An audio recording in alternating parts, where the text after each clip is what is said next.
When Dobby warns Harry about danger at Hogwarts, can he do it in a way that would better meet Harry's needs? Let's find out. Hey, it's Chris, and welcome back to Empathy in Action. If you're new here and would like to join me on my journey to make life more wonderful, then consider subscribing so we can help each other grow. We're looking at 3 scenes today, but I'm only covering a few lines from each. There will be links in the description for the full scenes if you want the full context. But if you're all set, let's get into it. So Harry enters his room to find a house elf named Dobby jumping on his bed. Why don't you sit down? Sit down. Sit down. I didn't mean to offend you or anything. Offend Dobby? Dobby has heard of your greatness, sir, but never has he been asked to sit down by a wizard. Like an equal. So Dobby is probably feeling touched because his needs for equality, acceptance, and compassion are being met. Dobby has to protect Harry Potter, to warn him. Harry Potter must not go back to Hogwarts School of Witchcraft and Wizardry this year. There is a plot to make most terrible things happen. Here, Dobby seems to be troubled because he wants to protect Harry Potter. This seems pretty obvious, but it's important to note as it's Dobby's primary motivation for what he's doing. What terrible things? Who's plotting them? Oh, he can't say. Okay, I understand. You can't say. Get in there and keep quiet. What the devil are you doing up here? I was just... One more sound and you'll wish you'd never been born, boy. Yes, sir. See why I've got to go back? I don't belong here. I belong in your world, at Hogwarts. It's the only place I've got friends. So Harry is most likely frustrated because he has a need for compassion, connection, and to belong. Dobby, please, no. Harry Potter must say he's not going back to school. I can't. Hogwarts is my home. Then Dobby must do it, sir. For Harry Potter's own good.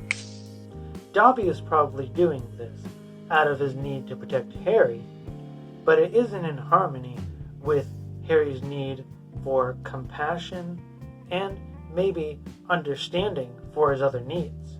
So later, Dobby shows up when Harry is recovering from a sports-related injury. Harry Potter should have gone back home when he missed the train. It was you. You stopped the barrier from letting Ron and me through. You nearly got Ron and me expelled. So Harry seems angry because he needs stability in continuing to attend Hogwarts.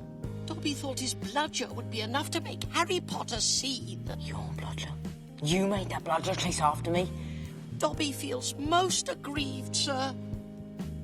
Dobby had to iron his hands. One thing I haven't shown here is Dobby punishes himself quite a bit. So Dobby's probably feeling guilty because his need to contribute to Harry's well-being wasn't met. Of course, the reason he did that in the first place was to protect Harry from greater danger. You better clear off before my bones come back, Dobby, or I might strangle you. While I'm not sure that Harry would actually strangle Dobby, he certainly seems furious because of his needs for safety and his well-being. Dobby remembers how it was before Harry Potter triumphed over he who must not be named. We house elves were treated like vermin, sir.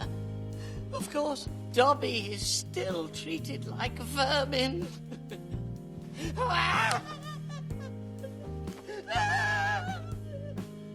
So Dobby is most likely in turmoil because he has needs for compassion, love, care, to say the least.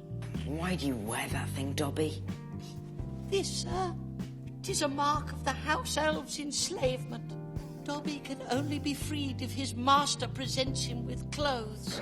So this part is for some context for the next scene, which we're looking at now. So Harry returns a book to Lucius Malfoy, who Dobby serves, as they're leaving the school.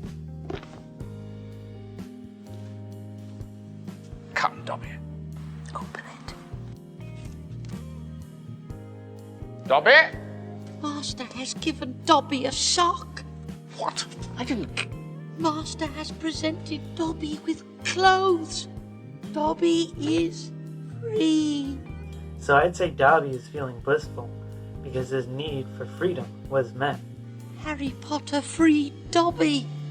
How can Dobby ever repay him? Just promise me something. Anything, sir. Never try to save my life again. So Harry is being somewhat playful here. However, he might be feeling annoyed because he'd like to have stability in getting his needs met.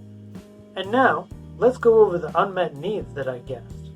For Harry, they were compassion, connection, to belong, understanding, stability, safety, and well-being. And for Dobby, they were to protect, to contribute to well-being, compassion, care, and love.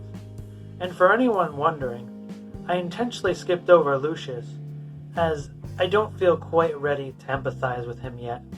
And now, let's see what request Harry could make of Dobby in order to get his needs met, as Dobby's needs seem to have been met by the end of the film. So how could Harry's needs have been met better? Here's what his request might sound like.